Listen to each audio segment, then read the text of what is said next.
Sometimes our best conversations happen after we stop recording. Well, we hit the record button one more time. This time, the question is, what are some of the biggest challenges facing the fire service now? And listen to some of the answers that the guys from Twisted Fire have. So, guys, what is the biggest challenges that we see in the fire service now? What do you think we're facing right now that's going to be the end of us if we don't jump on it? So the three of us discussed it, and it comes down to one word for us, and that word is ego. From the bottom to the top. Ego. Can you explain that? So if you look at what everybody complains about, whether it be administration, whether it be fire companies not doing certain things certain ways, if you look at the big picture and everything, the biggest hurdle that is harder for everybody to overcome is their own personal ego, right? So if they, I don't know how to put it, but like let's say they've tried a Minuteman load, right? And for some reason they failed at it, where everybody is excelling. And this one company out there says, well, we're just going to run straight flat load because that's what we're good at. Well, are you really good at it, or is it just something you're comfortable with and you didn't let your ego get aside for you to actually learn how to stretch properly with a Minuteman?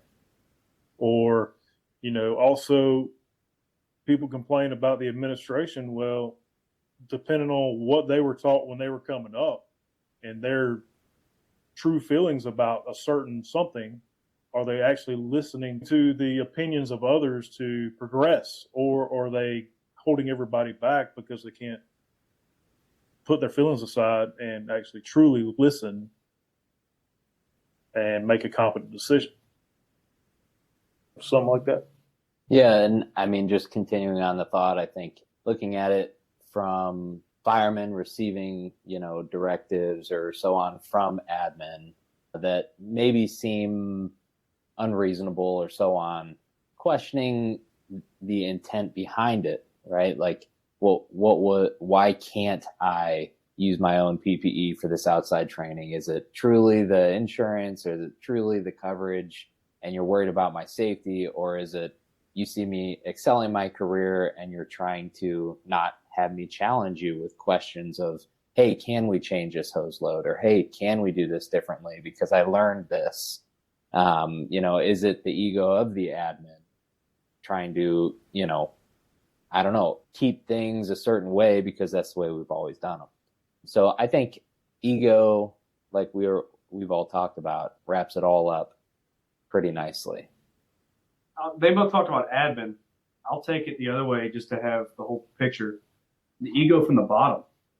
So maybe admin put out a policy we don't agree with, and we have to look at the big picture and not get upset over XYZ. That if that's the only gripe they have, personally, I'll say one I hear a lot is like traffic vests. That's a big thing.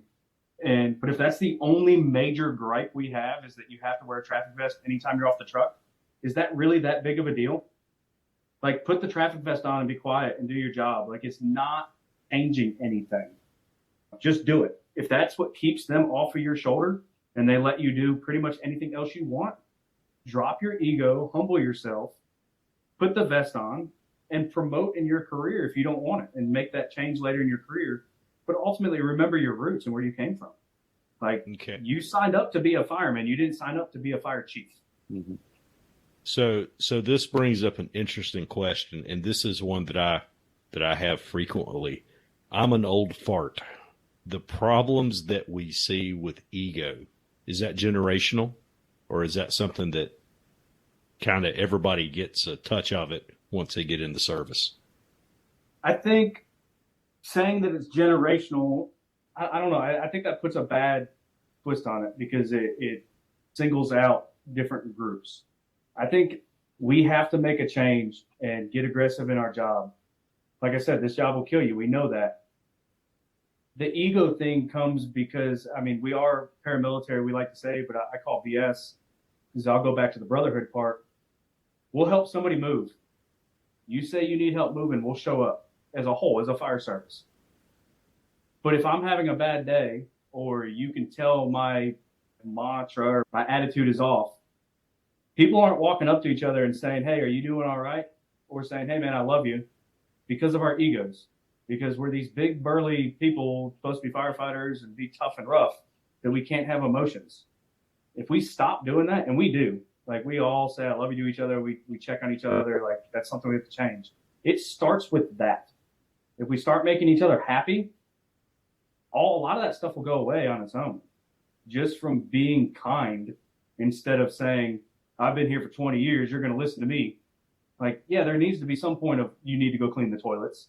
But at the other side, why can't the senior guy be the one that puts the arm around the new guy and says, hey, let's go out here and I want you to teach me something. Because the way you're doing it now is different than the way I want it.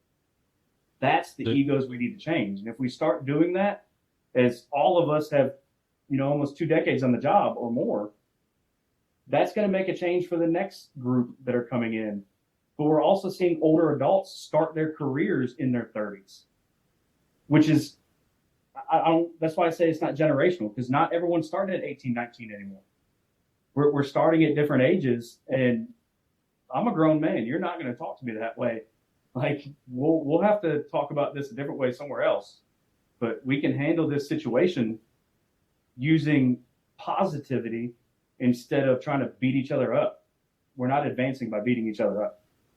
Very true. And do you think these issues with ego might also drive why we see such an issue with mental health, why we see so much coming down from things like alcohol abuse and things like that? Do you think that might be driven by the ego issue as well, potentially?